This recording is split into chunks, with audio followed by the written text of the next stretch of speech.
Здравствуйте, здравствуйте. Вот я только что записала видео и хочу разделить. Ездила на оптовый склад, где торгуют травами, и купила вот шлемник байкальский. Я его принимаю 8 месяцев.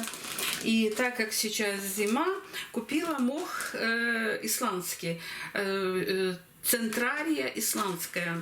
То есть это, так, знаете, симбиоз гриба и водорослей. И у нас в Карпатах их собирают. Ну, возможно, где-то еще есть. И произрастает этот мох в экологически чистых территориях. И вот зима, и этот исландский мох в больших количествах закупает Австрия, Германия, и готовят там леденцы, сиропы. Когда кашель детям, взрослым, то есть от всех видов кашля. Туберкулез, если, оказывается, палочку Коха, вот он такой, палочку Коха убивает. То есть в этом мхе есть усиновая кислота, и она уничтожает разные бактерии.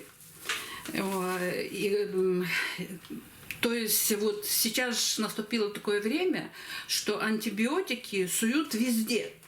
И сейчас очень проблема уже возникает очень большая, когда человек зимой заболевает, воспаление легких, бронхов, длительный кашель, у кого туберкулез, у кого бронхиальная астма. Оказывается, вот это такой кладезь, который этой усиновой кислоты и убивает, помогает людям выздороветь.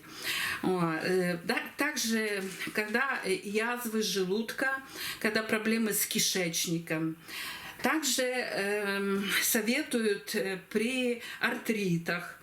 То есть противовоспалительные свойства хорошие имеет, соответственно. Ну а когда убиваются всякие, знаете, микобактерии, палочки Коха, стафилококки, стрептококки, то, соответственно, и начинаются хорошие результаты, люди достигают.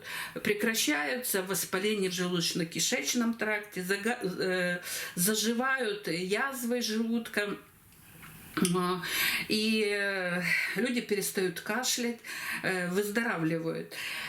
И что еще? Вот я узнала, мы только вот начали, я запариваю пока что, но попробую залить водкой. Надо, если кто будет, 38 градусов водка должна быть. Я перелистала очень много информации, прочитала. И что? У кого анемия? Злокачественная анемия. Здесь витамины группы В12. У кого проблема со щитовидной железой?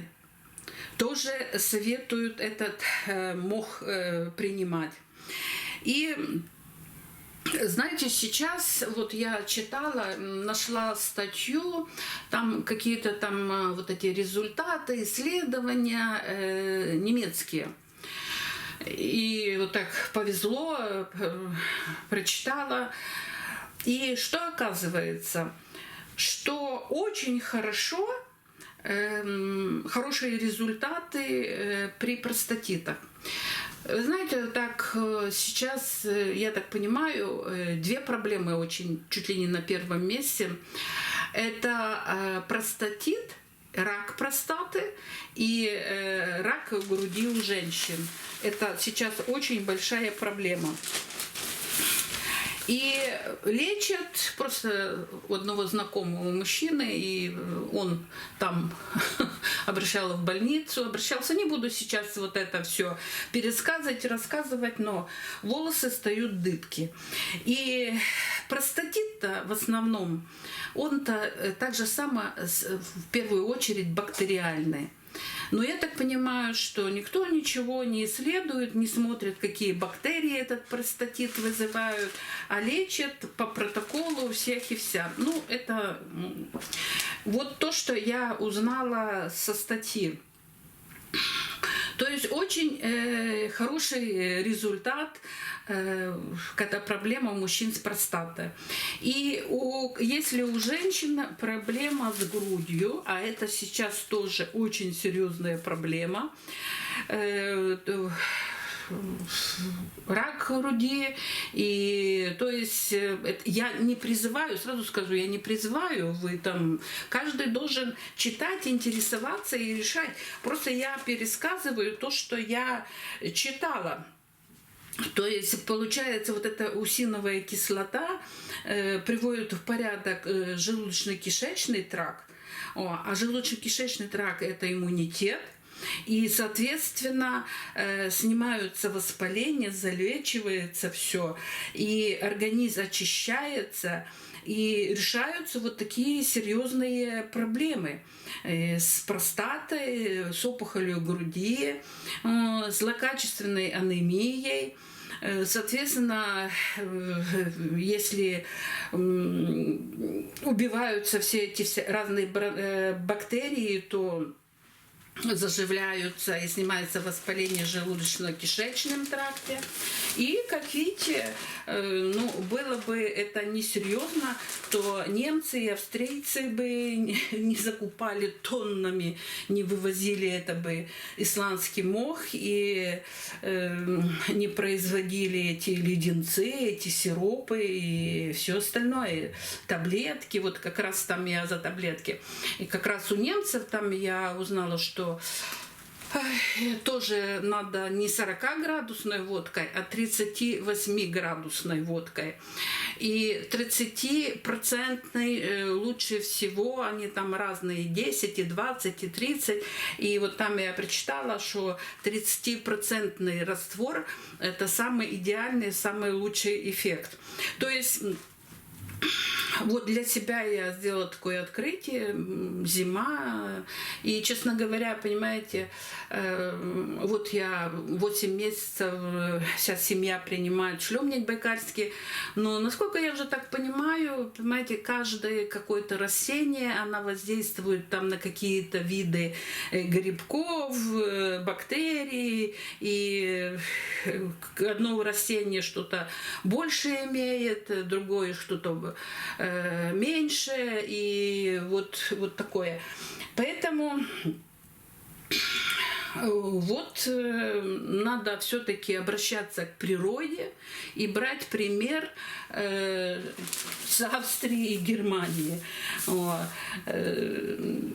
Таблетки – это хорошо, это когда острая стадия, форма, снять где-то там воспаление, но именно решить проблему серьезную, каких-то хронических заболеваний, это, вот видите, помогут и только растения или вот такой симбиоз гриба и водоросли. Кажется, вот гриб, водоросль, Карпаты, горы. Ну, вот. Ну, что еще могу сказать? Когда вы принимаете травы, это я обязательно стараюсь всегда озвучить, или там грибы, или в этом случае вот этот симбиоз гриба и водоросли, надо всегда помнить о стадии обострения. Стадия обострения, как нас на лекциях нам объяснял врач, это где-то на 4-5 сутки приема. Может обострение быть. И тогда в таких случаях не надо бросать и кричать: ой, для меня это еще хуже, зачем я только деньги потратила, да, еще мне только навредило. Нет, в стадии обострения надо просто уменьшить количество, объем. И как-то пережить несколько дней. И когда что-то принимается долгое время, то может постепенно, знаете, вытягивать те болезни по очереди, даже вытянуть то, что где-то у вас было в молодости, в детстве, и вы уже забыли, что у вас эта проблема была, а оно может обостриться, то есть оно как идет, как такими слоями вот эти проблемы снимает и добирается до болезни, которого где-то в детстве или в молодом возрасте. И бояться не надо, просто надо уменьшать количество. И вот тоже, вот как шиповник байкальский, его можно долгое время принимать, и мы уже 8 месяцев пьем настойки. Так оказывается, и чтобы был результат от приема центрарии исландский, моха исландского, его тоже там надо принимать по 3, 4, 5 месяцев. И смотреть, какой результат. Чудес не бывает. Но все надо время. Мы копим болезни наши годами, а хотим на эти недельку что-то попить и уже стать здоровыми. Такого не бывает. И питание, как всегда, я говорю, питание. Можете зайти в плейлист и посмотреть. У меня там есть в плейлисте 4 группы крови, 4 пути к здоровью. Можете посмотреть, какое питание подходит вам. Я считаю, что эта книжка была очень хорошая, и я так уже, знаете, проверяла на людях.